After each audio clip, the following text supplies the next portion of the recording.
심형탁 씨 하면 글쎄요 유명하신 우리가 다 아는 그분인데 가족이 한 명이 없었던 결혼식 이게 말도 안 되잖아요. 네, 일단 먼저 심영탁 씨에 대해서 먼저 소개해 드릴게요. 네. 드라마나 영화에서 굉장히 많이 나왔고 한 예능 프로그램에서는 도라에몽이라는 캐릭터를 정말 순수한 마음으로 아이처럼 좋아하는 모습이 굉장히 그랬었죠. 화제가 됐습니다. 많이 위로를 얻었다고 하죠. 네. 그런데 오늘은 그 심영탁 씨의 진짜 가족 이야기를 해보려고 해요. 아, 그래요? 가족 사진을 하나 공개를 했더라고요. 어머나. 보니까 심영탁 씨가 올해로 47살이고 늦깎이 아빠가 됐습니다.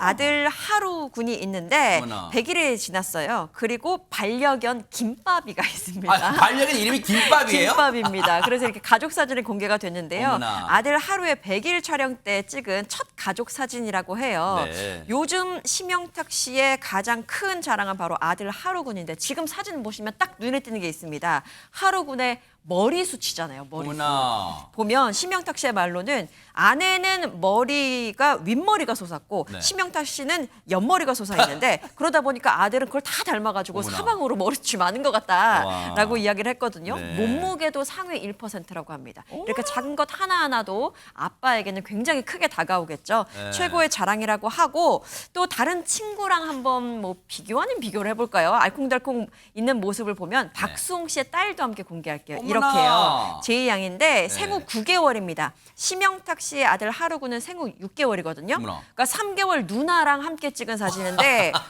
하루군 포스가 굉장히 압도적으로 느껴지기도 합니다. 네. 머리숱 때문일까요? 와, 근데 이종근 평론가 옛날에는 그 우량아 대회도 있고 아, 그랬는데 예, 예. 우리 심영탁 씨 아들 하루군 진짜 우량아 대회 나갔으면 진짜 막 상위권에 올랐을 것 같아요. 아, 그렇죠. 네. 당시에는 이제 우유 회사가 뭐 우유 회사의 어떤 모델로 그랬었죠. 우량아 그 네. 선발대회를 와. 열고 했죠. 진짜 통통한 얼굴이 인형 같지 않습니까? 그러니까요. 옛날에 저런 인형 있었어요. 머리털이 이렇게 막 맞아요. 다 이렇게 솟아 있는 인형이 있었습니다. 삼형제를 같이 있는 거. 그렇습니다. 네, 네. 우리 눈에도 이렇게 이쁜데 아빠 눈에는 얼마나 그러네요. 이쁘겠습니까? 이 아빠 사실은 좀 늦깎이잖아요. 47세. 47세면 사실 그 노안이 일기 시작합니다. 47살이에요? 예, 예. 에이, 설마 저도 아직 안 하는데요? 지금 30대시죠. 그러니까요. 저도 아직 안 왔죠. 30대니까. 네네. 그런데 이제 노안이 있다 보는데 네. 노안이 있다 보니까 이 아이를 좀 더 확실하게 뚜렷하게 보고 싶은 거예요. 그래서 안경을 특별히 3개를 맞췄대요. 어머나. 원거리, 근거리, 다초점. 그러니까 세상에. 원거리 멀리 있을 때는 또 멀리 있는 안경, 가까이 있을 때는 다초점. 뭐 이렇게 해서 네. 여러 가지 안경을 그렇게 구입할 만큼 네. 아들 사랑이 대단하고요. 뭐 영양제도 열심히 챙겨 먹으면서 그렇죠. 아이와 오래오래 함께한 그런 그 결심을 했다고 합니다. 네.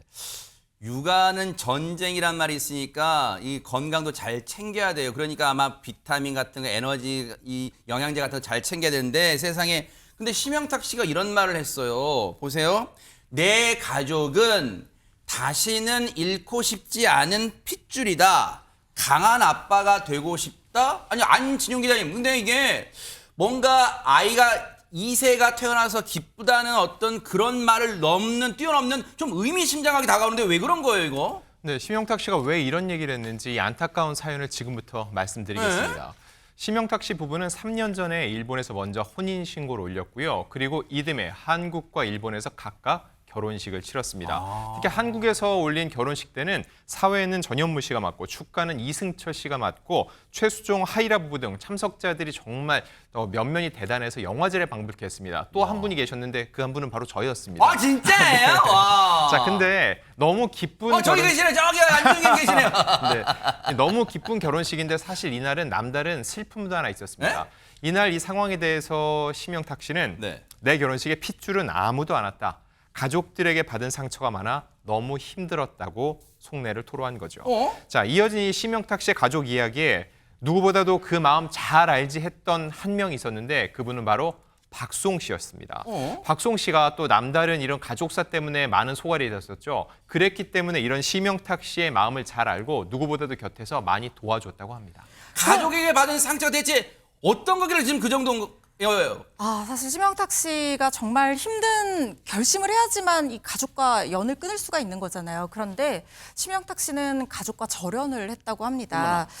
이게 사건이 있었어요. 일단 심영탁 씨 얘기에 따르면 어머니가 어릴 때부터 자기 통장을 관리를 해줬는데 인기를 얻고 수입이 늘고 나서도 계속 어머니가 관리를 하면서 문제의 단초가 됐다는 거예요. 실제로 심영탁 씨가 민사소송에 휘말린 적이 있었습니다. 왜냐하면 어머니가 심영탁 씨 이름을 대고 우리 형탁이도 같이 보증해 줄 거야 라고 하면서 수억 원을 빌리고 투자도 하고 막 그렇게 했던 겁니다.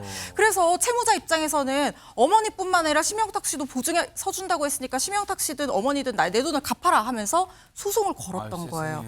2년간 활동을 중단할 만큼 여파가 컸습니다. 그런데 결론적으로 법원에서는 어머니가 단독 채무자가 맞다. 심영탁 씨는 이 채무에 아무런 책임도 없고 알지 못했던 게 맞다라고 어머니한테 원금 3억 원과 이자를 지급해라 이렇게 명령을 했거든요. 그런데 심영탁 씨가 이걸 겪으면서 어머니가 어떻게 나한테 이럴 수가 있나 이런 심리적 고통이 너무 컸던 거예요. 그래서 사람들이 자기 욕하는 환청이 들릴 정도로 너무너무 힘든 시간을 보냈다고 합니다.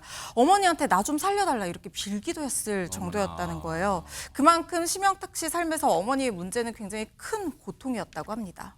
그 고통스러운 순간에 누구보다도 위로를 건넨 사람이 박수홍 씨였다는 게 이제가 좀 이해되네요. 안진용 기자님. 사실 그래서 박수홍 씨 그 가족사를 제가 취재를 많이 그랬었죠. 했었고 그다음에 박수홍 씨가 나랑 비슷한 사연이 있다고 해서 심영탁 씨 얘기를 좀 들어봐 달라고 해서 제가 당시 심영탁 씨를 취재를 했던 겁니다. 그래요? 그 인연으로 결혼식까지 가게 됐던 건데 지금 또 하나 말씀드리면 사실 지금 민사적인 부분은 허준현 변호사님 말씀해 주셨는데 사기 방조죄로 상대방에서 심영탁 씨를 형사고소까지 했었습니다. 세상에. 근데 이 부분 역시 무혐의 처분을 받게 됐는데 이런 과정 속에서 심영탁 씨가 어머니에 대한 굉장한 실망을 할 수밖에 없었다는 거죠. 왜냐하면 심영탁 씨는 평소에 효자 연예인 1위로 꼽힐 만큼 평소 가족에 대한 누구보다 남다른 마음을 표해 왔기 때문이죠. 그래요?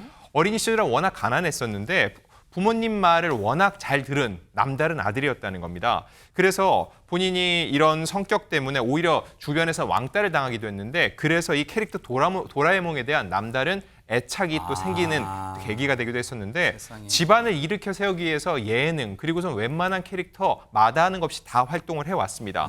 부모님께 승용차나 아파트를 선물을 했고요. 명예퇴직 후에는 고물상을 하고 싶다는 아버지를 위해서 고물상을 차려드리기도 했었고 또 자신이 고물상 일을 돕는 모습이 포착돼서 훈훈한 소식이 전해지기도 했었죠. 네. 자, 그런데 그랬던 심영탁 씨가 결국은 부모, 가장 믿었던, 가장 아꼈던 부모로부터 이런 상처를 입게 됐다는 거죠. 네. 그랬던 심영탁 씨를 다시 일으켜 세운 건 결국은 또 다른 가족이었습니다. 결혼하게 된 사야 씨였는데 이렇게 얘기를 합니다. 죽을 만큼 힘들 때 산소 호흡기를 달아준 게 바로 나의 아내였다. 아이고. 숨을 쉴 수 있게 다시 일어날 수 있도록 도와줬다고 얘기했고요. 세상에. 아내는 날 지켜준다. 항상 강하다. 생각하지 마. 가족은 나야. 라고 얘기하면서 안정감을 느끼게 한다. 지금은 이제 심영탁 씨 입장에서는 가족을 잃은 게 아니라 정말 나의 가족을 만났다고 생각을 할 겁니다. 가족과 핏줄 어떤 느낌인가요? 그러니까 핏줄이라고 하는 거는 조금 더 줄이라는 말이 들어가잖아요. 줄은 끊어지지 않고 이어지게 되는 거거든요. 핏줄은 말 그대로 핏줄이에요. 피로 만들어진 줄인 거죠. 결국은 그렇게 심영탁 씨가 부모님으로부터 많은 고통을 받고 잘해드렸던 거는 부모님이 본인의 핏줄이었기 때문에 잘해드렸거든요. 그렇기 때문에 또 반대로 심영탁 씨는 이제 지금의 본인의 가족한테도 자신의 핏줄이기 때문에 이제 최선을 다할 거고요. 또 가족으로 인해서 불행을 갖다 극복하는 방법은 본인이 행복한 가정을 일구는 거거든요. 그래서 누구보다 행복한 가정을 현재부터 일구기 위해서 노력할 거고요. 네. 마지막에 강해져야 되겠다는 말의 뉘앙스는 아직도 부모님이 또 다른 피해를 주게 될까 봐 굉장히 두려워하는 것 그럴 같아요, 수 여전히. 있겠어요.